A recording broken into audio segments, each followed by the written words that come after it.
Itzhak Beery is a shamanic healer, teacher, and author who trained primarily in the Ecuadorian and Brazilian Amazonian traditions. He's been practicing for more than 20 years. Welcome, Itzhak. Thank you. Thank you for having me here. Yeah, it's very nice to have you. I read your book, and I love your book. Thank you. And we can talk more about that a little bit later, but this segment we're going to be talking about a particular practice. And so what practice will we be doing today? Well, we're going to do a form of shamanic journeys, which is a way for shamans to communicate with the spirit world and receive information that is important either to them or to people they are journeying for. They usually use instruments to change the consciousness or the way their vibrational mind works. And we're going to use, in this case, we're going to use a drum, but there are many other tools shamans use, like rattles, songs, chants, dance, plant medicine, and all that. So if you like, we can do a journey. Yeah, but let me before we start, let me talk a little bit about what shamanism is. So we're going to be doing a shamanic journey, and so we're going to be doing like sort of a visualization but before we go there, tell me a little bit about shamanism. Like, where does it come from, or what is it? So what we call today shamanism is really a collection of practices that is being used from beginning of time, from the beginning of the human experience on this earth. Nobody invented shamanism. It's not a religion. It's really practices, a set of practices that are using spirit work, plant work, the elements, to heal and to bring people back to balance and connection to their visionary powers and for their ability to connect to all nature. The word shaman itself comes from a tribe, the Tungus tribe in Siberia, Mongolia, and it's described in many books in different terms. But the shaman, a Tungus shaman that I asked for this specific translation of that, he said it's the keeper of the fire, which gives the shamans the role of the keeper of the community well-being, the keeper of their song, their stories, their cultures, and the physical and emotional well-being.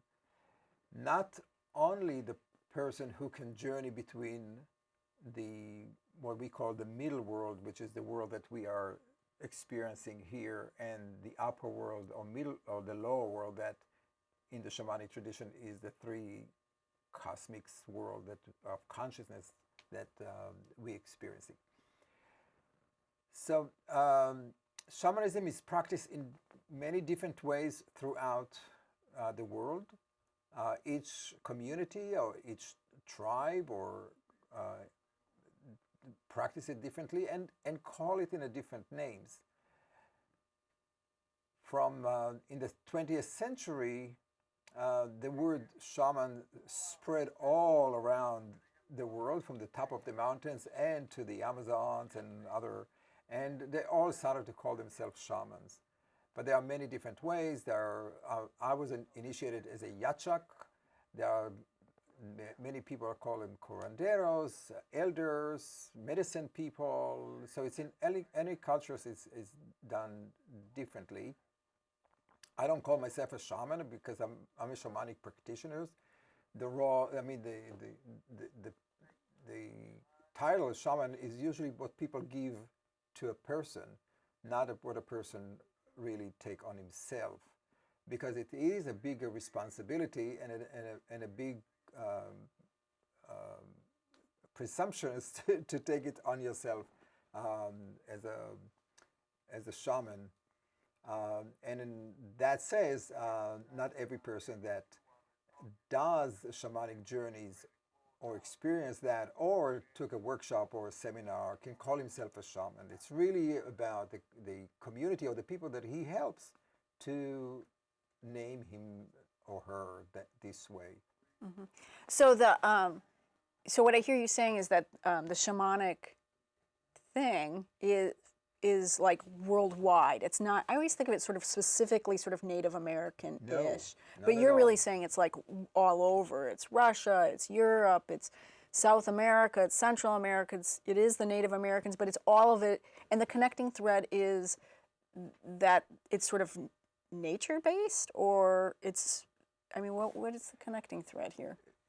The Native American tradition come from their journey from Mongolia to what we call today America. They brought many of their practices and many of their tools, what we know now as Native Americans, from Siberia, Mongolia, and from the East. And the shamanic tradition, or the use of the nature elements and spirit, are vastly practiced in all corners of the world, wherever peoples are. And they are the base of all religions. And if you are practicing any religions, Christianity, Judaism, Muslims, any other religions, you are actually the practice itself of bowing, the smoke, eating the bread, drinking the wine, eating the fish. Putting your hands together. And the hands together. Mm-hmm. It's all a practice, shamanic practices that was translated or taken over by the big religions to make people more comfortable in the new ideology and dogmas. But the practices themselves, the work with water, the work with fire, the work with the earth, the work with the animals and trees, and which is in all religious practices, including Judaism or in the Kabbalah, and they are all come from working with the goddesses of the energies of nature and the elements. You know, I think that some people have said, or I've heard people say, they think that some of these alternative kind of practices or connections to other spirits or other planes or whatever, they think it sort of comes from like Satan or the devil, or it's evil, or some way it's bad. I mean, have you heard that before? Yes, of course. I mean, there were millions of women who were put on fire in Europe for that, and there are still in many places in the world people still been killed for being shamans. And what do you think of that? Do you think? Well, I mean, what's your response to that when people? I mean, well, people are afraid from the unknown, from working with spirit of nature, right? But I think that mostly it became a brainwash of the church, and not just the church, but the church and the other religion, big religion organization, because in the shamanic tradition, each person have a direct connection to spirit, where religion organizations need to have hierarchy. So our connection is through the priest, the minister, the teacher, the whatever. But in shamanic tradition, we're sort of connected directly. Exactly. So if the Pope is above, and then there is all these layers of people, by the time you connect to God, it takes a while. You need permission. So in the shamanic tradition, and we will do that in this journey, you will connect immediately, directly, intimately with the spirit, what we call, you may want to call it God, you may want to call it the energy of the oneness, but that is the base of all religion. And that idea of democracy, or the ability for everyone to have the same access to that spirit of God, that is what I think that is so frightening to any kind of organizations, and that's why they vilify any person who works with those healing powers and their ability to transcend themselves, and that's why they were set of fire or killed. So in this practice, we're going to try to connect to our own spirit. Is that? Well, or spirit? To spirit. To spirit. Okay. And so what is this practice we're going to do? Tell me a little bit more about what we're going to do. So I'm going to be drumming, and I'm going to drum in a rhythm that technically what it does, it lowers your wave brain to an alpha state. Right now we're operating in a beta state, which is have a certain frequency. When we are meditating, when we are going deeper into our consciousness, the wavelengths become more shallow, more deeper, and that's the kind of state of mind that we're going to go into. That will help us to go into a dreaming time. That is where shamans operate from. So they go into a dream time or a visionary state or non-ordinary reality, what we call, and they see images or they receive messages. Each person does it differently. Some people see incredible, beautiful visuals, and some people have feelings. Some people hear words. Some people, a part of the body tells them different messages, but they go into that space, or it's the space of in between, which is where most shamanic work. It's in between time. It's the suspense of time where before we go to sleep, before sunrise, before sunset, midnight, midday. It's that time where magic happens, where we don't have what we try to do to have control over our visionary. We let go, and that is the time where we're going to go into this journey with the help of this drum, and the drum beat is about 160 to 180 drum per minute, and that is what lower the brainwave to the state that the visionary state that we're going to go into. Most people who meditate in regular Buddhism or other meditations, they achieve that state, after 10, 15, 20 minutes when they are suspended in time. They're not sure where they are. That is that space. The difference between that and meditation, what we call today meditation, is that in meditations we encourage to drop the vision, to let go of the vision, not to hold on to that vision. In the shamanic belief system, we encourage to go with the meditation, because that images that comes to you come from spirit, and they want to teach you. So I encourage the people who are going to go on this journey now to not dismiss these visions that they're going to see. Rather, hold on to them, ride on them, go with them, ask them questions, be engaged with the process. I like to think of it as like you got to suspend your disbelief. It's like when you go to the movies, right? You can't sit there and question like, oh, that can't happen, because you'll lose the enjoyment.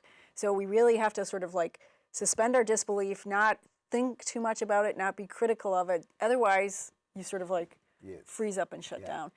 Which is a very important part in shamanism, is that we teach people to feel from their heart and to leave their mind somewhere else, out the door. Because our logical mind always questions what we see and always dismiss it, because we want proof, we want logic. This is the way society in the last few hundred years operates, that everything has to be logical, everything has to be explained, everything has to be proved. Today we know that science cannot prove yet all the things that we see, but they are very close, you know, with the quantum physics or the quantum mechanics. We know that there are certain things that happened in the shamanic mind or shamanic experiences, that some of it can now be proved in laboratories. But our mind is always skeptic. I'm not saying that it's a bad thing. Okay, so we have to start getting on with this Sure. practice. Okay. So we got about 10 minutes left, so you're going to have to do just All a short. So what should we do? So if I was at home, should I be? I'm going to just sit here now. But if I was at home, should I lay down if I can, or? If you like, lay down. Close your eyes. Put something over your eyes, so you'll have some darkness. You want to take some big breath in and big breath out. Relax your body. Really feel like you are merging either with your chair or your bed or with your carpet. Feel the weight of your body merge with Mother Earth.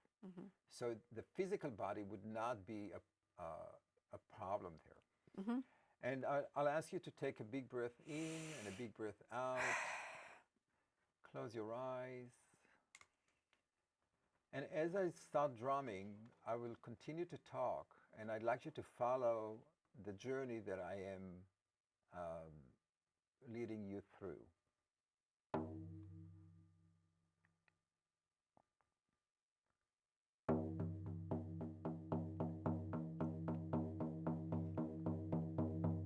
Take a big breath in and a big breath out.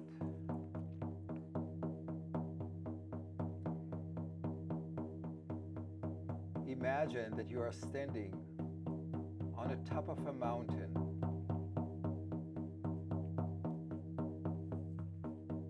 Look all around you. Look at the sky.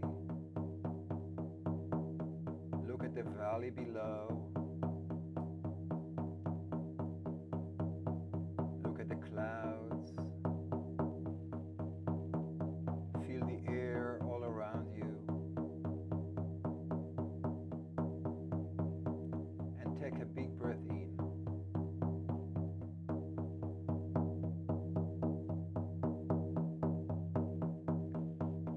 If you look in front of you, you will see a big rock. And on top of that rock, you will see an eagle.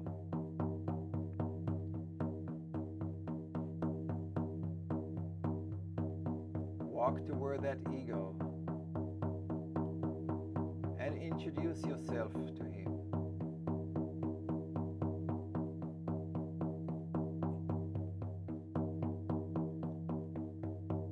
Ask the eagle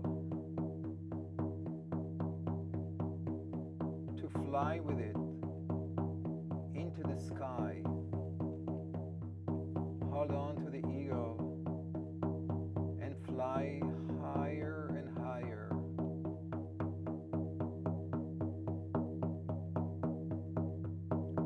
And as you fly, look down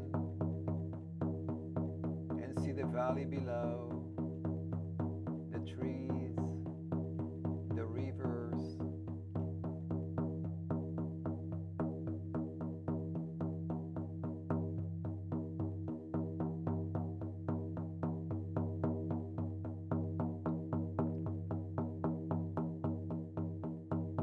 Ask the eagle, what do you need to learn from him? What is the quality that he can give you that you need to pursue in your life?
another question to the eagle, something that you want to ask about your life, about your work, about your relationships, ask it now.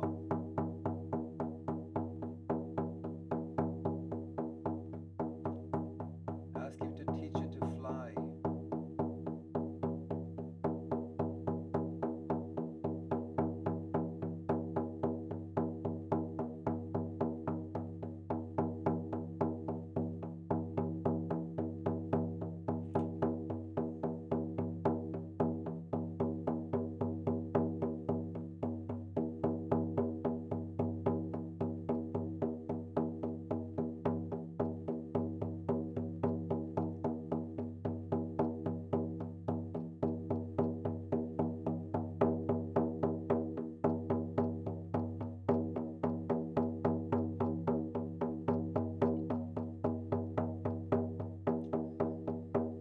It's time now to come back. Ask your eagle to take you back to the same place where you started your journey.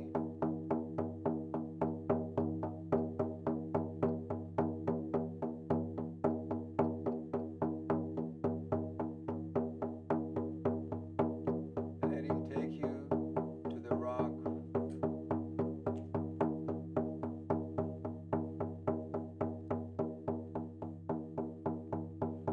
Thank the eagle.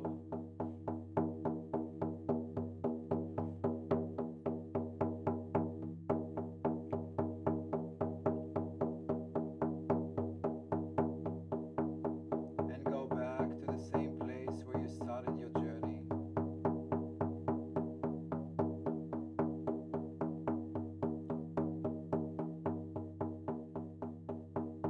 Feel the air all around you. Look at the clouds. Look at the valley below.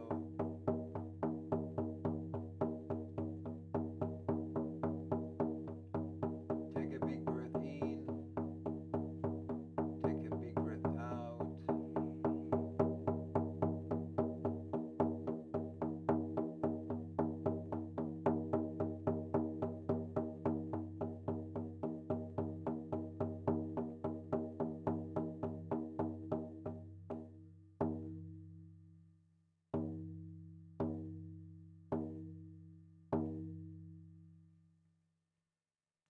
Take a big breath in, a big breath out. Move your toes, move your fingers. Bring life back to your body. Stretch a little bit. And relax. So was that sort of a typical journey? Well, I don't know what you Yeah. experienced. Well, how was it for you? It was good. I keep having the same one over and over. Were you able to connect with the eagle? Yeah, I sort of feel like I should self-disclose. Like I had been going to the circle in New York City, which you founded, and I have connections to other people in your community. And so I've done sort of bits and pieces of journeying over the years, but recently I've been having the same thing over and over, which is the mountaintop. Oh, really? Yeah. So yeah, and the mountaintop and yeah. So it's sort of It was interesting. I don't get like words or anything. I don't get like specifics. Do you get visions?